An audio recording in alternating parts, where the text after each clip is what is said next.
How can the university best prepare its students for the future they will inhabit? Everything we're doing is to make sure we're strong for decades to come. From funding to federal oversight, the future of higher education in America may be entering a new era. The ideas and dreams of our students set in motion at the University of Arizona have the potential to change the world. This is a landmark moment for our institution. For decades, America's colleges and universities have operated with wide autonomy. But today, many administrators say Washington is watching more closely than ever. And less than half of college graduates get a job that actually uses the degree which they studied so hard to get.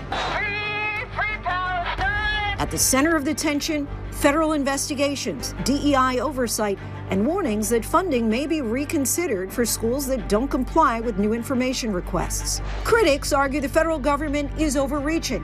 What's the point of the system? What's the point of the university? What's the point of all of this if we don't have academic freedom? Supporters say colleges should be held accountable for how they ensure student safety and protect civil rights. You don't have a right to commandeer the lawn at the university for your political agenda. Tonight, we talked to 4 college presidents. We discussed the biggest issues facing their campuses, whether private, public, Ivy League, or HBCU. And just what role should the federal government play in higher education? The United States spends more money on education by far than any other country, but yet we rank near the bottom of the list in terms of success. A special all access, the future of higher education, starts right now. Hi, everyone. I'm Linsey Davis. Welcome to All Access. We are so grateful to be joined here in New York by the president of Cornell University, Michael Kotlikoff, the president of Penn State University, Neeli Bendapudi, the president of Clark Atlanta University, George French Jr., and virtually by the president of the University of Arizona, Suresh Garamella. We are so grateful all of you have carved out time to have this very important conversation. So let's start with asking, what do you see as the biggest challenge to higher education at this time? I think the biggest challenge, of course, we have socio-political, international challenges. We have domestic opportunities, and we have a restructuring of some of the levels of the federal government. It presents, as the saying is, crisis and yet opportunity. So what I am seeing at Clark Atlanta University is the opportunity for us to work closer with our state, with our governor, with the educational system within Georgia that comports with the Department of Education and what Washington, D.C. Offers. So what I'm seeing is a more holistic approach to higher education and an opportunity for higher education at this time. I would say it's the erosion of public trust in the institution of higher education. And it's not a right or left Democrat or Republican issue. A Pew Research Foundation study in October, just 2 months ago, says 7 out of 10 Americans say that higher education has lost its way. It's going the wrong way. That is a scary statistic when you think about it. Yes, I would agree. I think the erosion of public trust and combined with a shift in a partnership that's been an 80-year-old partnership between the federal government and particularly research universities in terms of doing research that improves the lives of citizens of the country. But the erosion of public trust is something that is longer term and really challenging.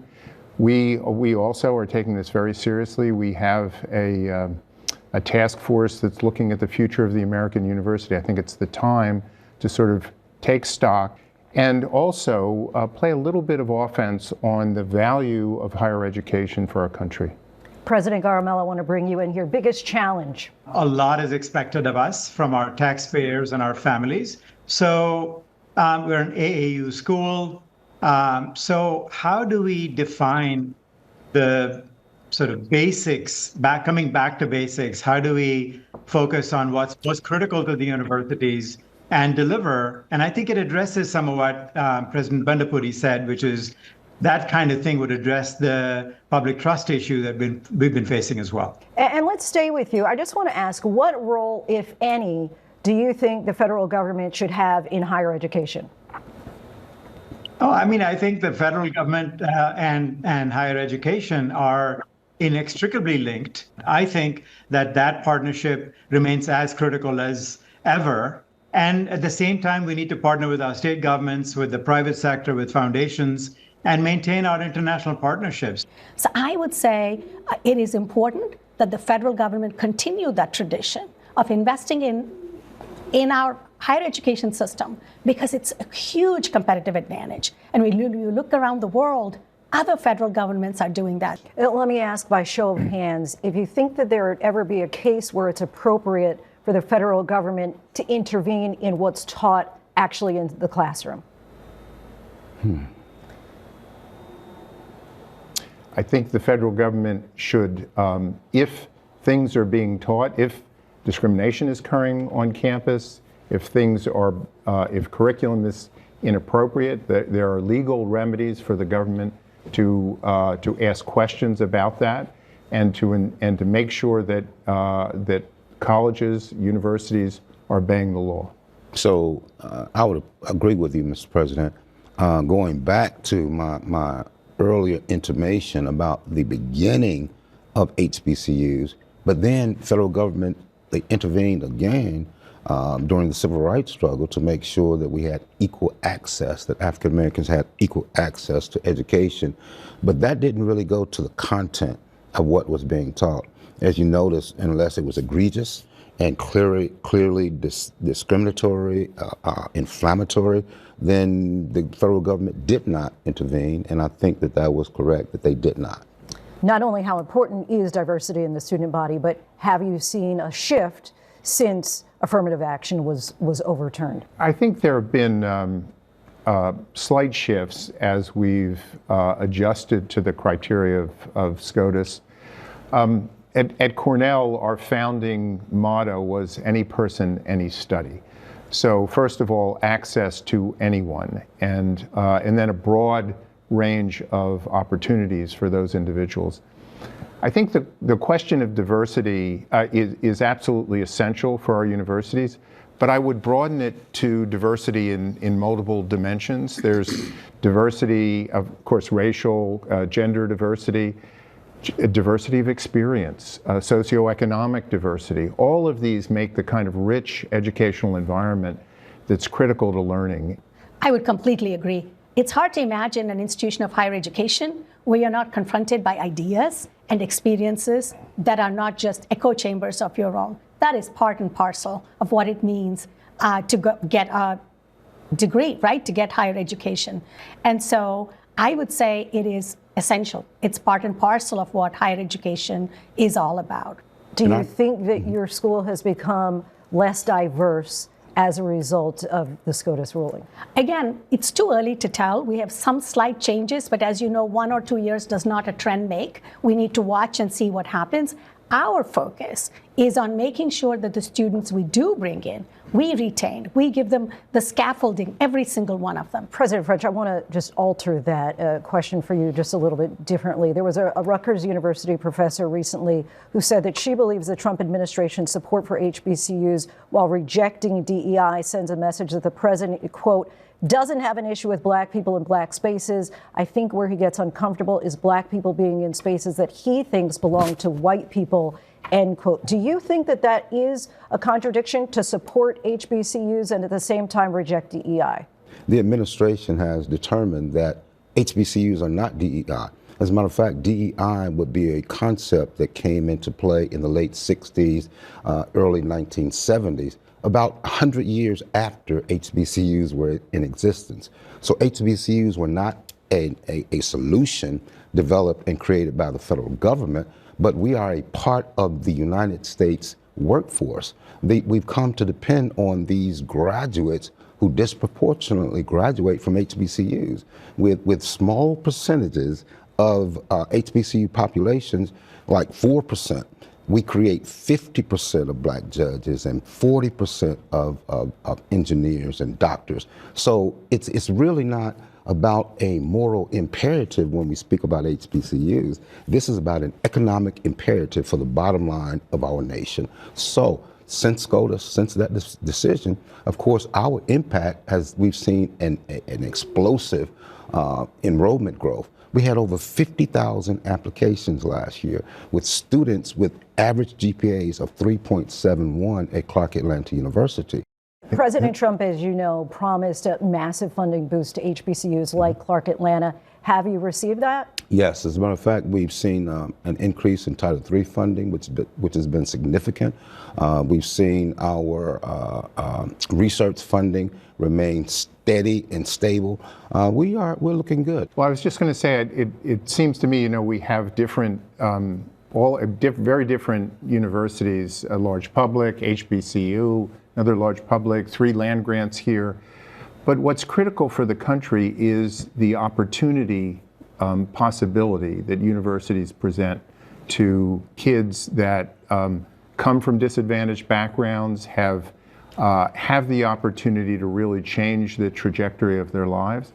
That's something that's been critical, that's been a critical contribution of universities for decades, and that's what we have to make sure that we maintain. Mm-hmm. President Garamella, want to bring you back in here. If we look at the average cost of a 4-year college degree for an in-state student, including room and board, we're looking at roughly $100,000. For out-of-state, we're close to $200,000. For private schools, that number tends to get even higher. Meanwhile, the median household income in this country is $83,000. Do you think that we have made getting that higher education degree, has it become out of reach for the average American student? That's a great question, Linsey. I think there's many aspects to this answer, but I will say, first of all, that there's a great lack of clarity in college costs. College is generally a lot less expensive than people think it is because the ticket price is different from what's discounted, et cetera. And I will say higher education has perhaps done itself a disfavor by making it so opaque, if you will. The University of Arizona, we're very proud that we're among the least expensive options for our in-state students while providing some of the greatest education they can get. So I do think a focus on cost, a focus on affordability is critical. The challenge of college education is very real for a family that's trying to think of the investment they need to make to send their student to college. One of the challenges we face at Penn State, for example, is that state support has dwindled. I will tell you, Linsey, a lot of people will tell me, well, when I was in college, I was able to hold down 2 jobs and I paid for myself. Right. You really can't do that today. Right. So let's take a look at Penn State as an example. Unfortunately, in real dollars, we get less state support, not even adjusting for inflation, today in 2025 than we did in 2000. And if you adjust for inflation, we should get $200 million more from the state. So part of each of us is very unique. So for us, we are among the least funded per student as a state. And within Pennsylvania, for Penn State, it doesn't account for the number of students we serve. That's not a pass. For the person listening, they might say, we hear you, that it's really an amalgam of the tuition that the students pay plus the state support. As the state support has dwindled, the tuition has gone up. But I've made a commitment. Our board has made a commitment that we will do everything we can to keep tuition affordable. Right. So that's part of what we need to do. It goes back to that public trust I talked about, to explain what we are doing to keep tuition affordable. President Kotlikov, I want to bring you a slightly different question. According to a recent poll, 63% of respondents said that a 4-year college degree is not worth the cost because people often graduate without specific job skills and with a large amount of debt to pay off. Why would you argue that a 4-year college degree is worth it? Well, I'd cite the data. I mean, the return on investment from a Cornell education is enormous. Cornell students graduate with a minimum of debt. One of the things, and I agree very much with our colleagues, one of the points that is difficult to explain to the public is when you apply to Cornell, you don't pay the sticker price. We are need blind, that is, we accept you whatever your need is, whatever your income is, and we meet full need. So we provide scholarship for those individuals that can't afford a Cornell education, and almost 50% of our students receive financial aid. But the return on investment, Linsey, is huge. And if you go to Cornell, you will graduate and experience largely an advantage in the workforce that is a lifelong advantage. And that's the conversation is turning to, Linsey, return on investment. And rightfully so. Clark Atlanta University, for example, we rated at one of the top universities for return on investment through LinkedIn. That has not always been a metric, but it's a metric at all of our schools now. The UNCF, they did a study and indicated that individuals who graduate from HBCUs earn $1 million, at least $1 million more during their lifetimes. And of course, we are not monolithic in character, so that doesn't mean that all of us will raise or earn $1 million more a year. Like you said, Cornell is a different institution. Penn State is a different institution. Your students will have a much larger return on investment. This is still the great equalizer. President Kotlikoff, I want to bring you back in. Cornell obviously settled with the Trump administration in November for $60 million, $30 million fined, $30 million to support U.S. agriculture. In that settlement, there was no agreement of wrongdoing, but at the same time, there are questions as to why then you agreed to pay a fine. Yeah, we had a number of Office of Civil Rights complaints lodged against Cornell, and we were in the position of going through those and fighting those in court. And when we started out this discussion with the federal government, we had two goals. One was to restore our relationship with the federal government and restore our funding. And the second was to do it in a way in which we did not compromise our principles. We did not have the government dictate our policies or our procedures. And I think we achieved both of those goals.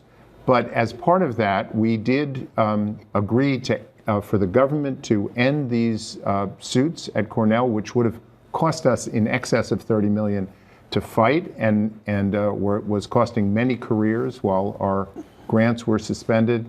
And then $30 million we invested in ourselves, really, in agriculture, in an area in which we can provide technology to America's farmers and do good for the country, an area where Cornell has excelled in the past. The president of Cornell's chapter of the American Association of University Professors said that the explicit steering of $30 million toward the agriculture programs smacked of the federal government directing Cornell priorities, and added there's nothing good to say about the bribe, the $30 million bribe, and went on to say any agreement was strategically unwise and a betrayal of Cornell's principles. Your reaction to that? Yeah, I understand that point of view. There are a number of people, not that many, that feel that any negotiation with the federal government is inappropriate under those conditions. As I say, I understand that point of view.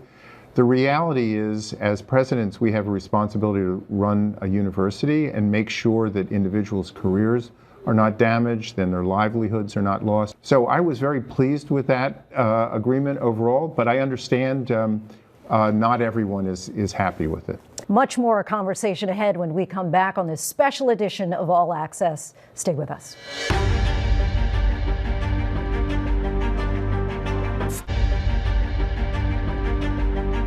Welcome back to All Access. President Garamella, the Trump administration sent letters to 9 universities, what they described as a compact with higher education for excellence. Your college was one of 7 who rejected that compact. Give us, in essence, what the compact was requesting and why you decided to reject it. Yeah, Linsey, the University of Arizona, I believe, demonstrated a serious and a transparent and a constructive approach, I think, to this national policy discussion. So our response, as you probably know, was among the most comprehensive in the country. And it reflected our commitment to academic excellence, to accountability, to meaningful engagement. And so, the response we submitted speaks for itself. President Bendapudi, you have said that if you received that letter, you would have rejected it. Why? Again, along the same lines of many of my colleagues, these are things that we take very seriously. And this was a solicitation of feedback. And if we were asked to provide feedback and sign it, we would not, for several reasons. One, as you heard from others, is it's very important for universities to have the academic freedom to discuss. It doesn't mean that in a calculus class, you can opine on something that has nothing to do with calculus, for an example. But if you are discussing matters that are important on health policy, you might have an opinion as a faculty member or as a student, and you want to discuss and debate it. The Trump administration has canceled about 40 different grants at your university. Do you have an understanding of why, or is there a conversation about if they'll be reinstated? The impact on us overall has not been as large as one might fear. Out of a $1.44 billion portfolio, it's been in single-digit millions, about $2 million. And many of them we're looking at and saying often maybe it's a reframing, a repositioning of what would happen. In fact, we've grown our research enterprise this year. So we too are hopeful that we engage in productive conversations on continuing to contribute to the national security, food, energy, all of the vital sectors that are important to the country. In June, the State Department told its embassies and consulates that they must vet student visa applicants for hostile attitudes toward our citizens, culture, government institutions, or founding principles. How important are international students to your campuses? Well, they're vital. This has been something, as I said earlier, that's been a major advantage for the country in terms of attracting individuals to this country, that some of whom stay and are transformative in terms of science and technology. I think that we haven't seen a significant impact on our undergraduate enrollment. Demand remains very high. How concerned, by show of hands, are you all for the safety of immigrant students and international students on your campuses? I think they're safe on our campuses. They are very, very safe on our campus. Yes. But I want to remind people of what else international students bring. And the reality is that when people come here, it's certainly to create a better life for themselves, but they also want to feel they're going up against the very best in the world. There are, despite everything, I am a strong believer that there are more opportunities in this country than anywhere else in the world. And I would just add that these individuals that do come to our shores and experience the freedom of U.S. universities, they're changed forever. When they go back to their countries, they've experienced that will not be lost. I'd like each of you to give a final closing thought. President Garmella, we'll start with you. We at the University of Arizona believe that student success is our North Star. We are back to the basics. We're thinking about what our core mission is, where we can reduce our expenses, make it more affordable for students. We're freezing tuition for in-state students and doing research that matters to the country. President French. Yes, thank you, Linsey, again for the opportunity, colleagues, for the opportunity to dialogue with you. I really appreciate it. The dialogue is so needed within higher education. As Madam President made reference, internationally, we still have such high positioning, and the world respects us within higher education, and we have to elevate that trust and that respect, not only domestically, but internationally. If you think that the cost of education is high, consider the cost of ignorance. Huge difference. Thank you. Well, again, thank you, Linsey. Thank you, colleagues. All of our universities are really striving to do what Ezra Cornell called the greatest good, to try and add value to our country. We're not perfect. We have issues that we need to address. We are providing new knowledge, new products, impacting our economy, and most importantly, transforming young individuals' lives. President Bendapudi. First of all, thank you. We've all talked about the return on investment, which is extraordinarily important. We are not here in the business of teaching you what to think. We want you to be better critical thinkers so you can separate the noise from the signal. That is what higher education is about. And it's up to us to make sure we keep it affordable, and your zip code should not dictate whether you have the opportunity to study at any of our fine institutions. Presidents, we thank you so much for the time, for the insight, for this academic discussion. We greatly appreciate it. This is All Access. I'm Linsey Davis. Thank you for watching, and have a good day.